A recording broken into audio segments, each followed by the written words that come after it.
ಎಲ್ಲರ ಮನೆಯಲ್ಲೂ ಮಾಮೂಲಿಯಾಗಿ ಚಟ್ನಿ ಮಾಡಿರ್ತೀರಾ. ಕಾಯಿ ಚಟ್ನಿ, ಕಡಲೆಪಪ್ಪು ಚಟ್ನಿ ಅಥವಾ ಬೇರೆ ಥರದ್ದೆಲ್ಲ ಚಟ್ನಿ ಮಾಡ್ತಿದ್ರಿ. ಯಾವಾಗಲಾದರೂ ನೀವು ಈ ಥರದೊಂದು ಚಟ್ನಿ ಯಾವಾಗಲಾದ್ರೂ ಟ್ರೈ ಮಾಡಿದ್ದೀರಾ? ಸೂಪರಾಗಿರುತ್ತೆ. ಇದು ಏನು ಚಟ್ನಿ ಗೊತ್ತಾ? ಕಡಲೆಬೇಳೆ ಚಟ್ನಿ. ನಾವು ಕಡಲೆ ಬೀಜ ಚಟ್ನಿ ಕೇಳಿರ್ತೀವಿ, ಬಟ್ ಏನಪ್ಪ ಕಡಲೆಬೇಳೆ ಅಂತನ ಒಂದ್ಸಲ ಟ್ರೈ ಮಾಡಿ ನೋಡಿ. ಮೊದಲಿಗೆ ನಾನಿಲ್ಲಿ 1/4 ಕಪ್ ಆಗಷ್ಟು ಕಡಲೆಬೇಳೆನ ತೊಗೊಂಡಿದ್ದೀನಿ. ನೀಟಾಗಿ ಅದೆಲ್ಲ ಗಲೀಜೇನಾದ್ರು ಇದ್ದರೆ ಎಲ್ಲ ನೀಟಾಗಿ ತಗೊಂಡು ಅದನ್ನು ನಾನು ಒಂದು ಪ್ಯಾನ್ಗೆ ಹಾಕ್ಕೊಂಡು ನೀಟಾಗಿ ಫ್ರೈ ಮಾಡ್ಕೊತಾ ಇದ್ದೀನಿ. ಕಂಪ್ಲೀಟಾಗಿದ್ದು ಗೋಲ್ಡನ್ ಬ್ರೌನ್ ಬರೋವರೆಗೂ ನಾವು ಕಡಲೆಬೇಳೆನ ನೀಟಾಗಿ ಹುರ್ಕೊಳ್ಬೇಕಾಗುತ್ತೆ. ಯಾವುದೇ ಥರದಂತಹ ಎಣ್ಣೆ ಆಗಲಿ ತುಪ್ಪ ಆಗಲಿ ಏನೂ ಹಾಕ್ಕೊಳ್ತೀರ ಡ್ರೈ ರೋಸ್ಟನ್ನ ಮಾಡ್ಕೊಬೇಕಾಗುತ್ತೆ. ಈಗ ನೋಡ್ತಿದ್ರಲ್ಲ, ಈ ಥರ ಡ್ರೈ ರೋಸ್ಟ್ ಮಾಡ್ಕೊಬೇಕು. ನೋಡಿ ನಾನು ಆಲ್ರೆಡಿ ನೀಟಾಗಿ ಫ್ರೈ ಮಾಡ್ಕೊಂಡಿದ್ದೀನಿ. ಈಗ ನೋಡಿ ಗೋಲ್ಡನ್ ಬ್ರೌನ್ ಥರ ಕಾಣಿಸ್ತಿದೆ ಅಲ್ವಾ?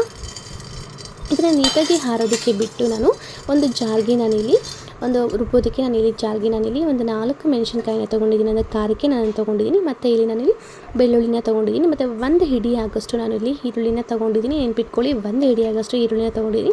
ಜೊತೆಗೆ ಇಲ್ಲಿ 1 ಹಿಡಿ ಆಗೋಷ್ಟು ನಾನಿಲ್ಲಿ ಕೊಬ್ಬರಿನೂ ಕೂಡ ಆ್ಯಡ್ ಮಾಡ್ತಾಯಿದ್ದೀನಿ. ನಾನಿಲ್ಲಿ 1 ಕೊಬ್ಬರಿನ ಆ್ಯಡ್ ಮಾಡ್ತಾಯಿದ್ದೀನಿ. ನಾವು ಆಗಲೇ ಹುರಿದಿಟ್ಕೊಂಡಂತಹ ಕಡಲೆಬೇಳೆನ ಅದರೊಳಗಡೆ ಹಾಕ್ಕೊತಾ ಇದ್ದೀನಿ. ಜೊತೆಗೆ ನಾನಿಲ್ಲಿ ರುಚಿಗೆ ತಕ್ಕಷ್ಟು ಉಪ್ಪನ್ನು ಹಾಕ್ಕೊತಾ ಇದ್ದೀನಿ. ಮತ್ತು ನಾನಿಲ್ಲಿ ಹುಣಸೆಹಣ್ಣು ಕೂಡ ನಾನು 1 ರಿಂದ 2 ಇಂಚ್ ಆಗೋಷ್ಟು ನಾನು ಹುಣಸೆಹಣ್ಣನ್ನು ತೊಗೊಂಡಿದ್ದೀನಿ. ಜೊತೆಗೆ ನೋಡ್ತಿರಲಿಲ್ಲ, ಸ್ವಲ್ಪ ನಾನು ಹುಣಸೆಹಣ್ಣು 1 ರಿಂದ 2 ಇಂಚ್ ಆಗೋಷ್ಟು ಹುಣಸೆಹಣ್ಣು ತೊಗೊಂಡಿದ್ದೀನಿ.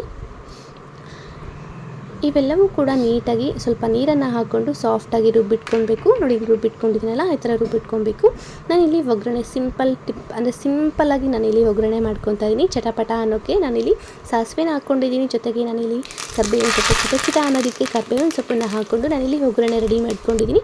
ನಾವು ಆಗಲೇ ರುಬ್ಬಿಟ್ಕೊಂಡಿರುವಂತಹ ಚಟ್ನಿನ ನಾನಿಲ್ಲಿ ಒಂದು ಬೌಲ್ಗೆ ಶಿಫ್ಟ್ ಮಾಡಿಕೊಂಡು ನಮಗೆ ಕ್ವಾಂಟಿಟಿಗೆ ಎಷ್ಟು ಬೇಕೋ, ಅಂದರೆ ಕ್ವಾಲಿಟಿಗೆ ಎಷ್ಟು ಬೇಕೋ ನಮಗೆ ನೀರನ್ನು ನಾನು ಜಾರ್ ತೊಳೆದಿರೋ ನೀರನ್ನೇ ಹಾಕ್ಕೊಳ್ತಾ ಇದ್ದೀನಿ. ನಿಮಗೆ ಬೇಕಾದ್ರೆ ಎಕ್ಸ್ಟ್ರಾ ನೀರನ್ನು ಕೂಡ ಆ್ಯಡ್ ಮಾಡ್ಬೋದು. ನಾವು ಆಗಲೇ ಮಾಡಿಟ್ಕೊಂತಹ ಒಗ್ಗರಣೆ ಹಾಕ್ಕೊಂಡು ಮಾಡಿಕೊಂಡ್ರೆ ರುಚಿಯಾಗಿರೋದಂತಹ ಒಂದು ಒಳ್ಳೆ ಕಾಂಬಿನೇಷನ್ ಅಂತಲೇ ಹೇಳ್ಬೋದು. ದೋಸೆಗಾಗಲಿ, ಇಡ್ಲಿಗಾಗಲಿ, ಪಡ್ಡುಗಾಗಲಿ ಆ ಥರ ಕಡಲೆಬೇಳೆ ಚಟ್ನಿ ರೆಡಿ ಆಗಿರುತ್ತೆ.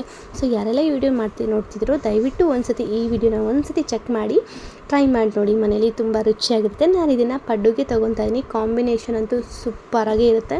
ಸೊ ನಮ್ಮ ಮಾಮೂಲಿ ಚಟ್ನಿಗಿಂತ ಈ ಥರ ಕಡಲೆಬೇಳೆ ಚಟ್ನಿ ಬೇರೆ ಲೆವೆಲ್ ಅಂತಲೇ ಹೇಳ್ಬೋದು. ಒಂದ್ಸತಿ ಟ್ರೈ ಮಾಡಿ ನೋಡಿ. Thank you.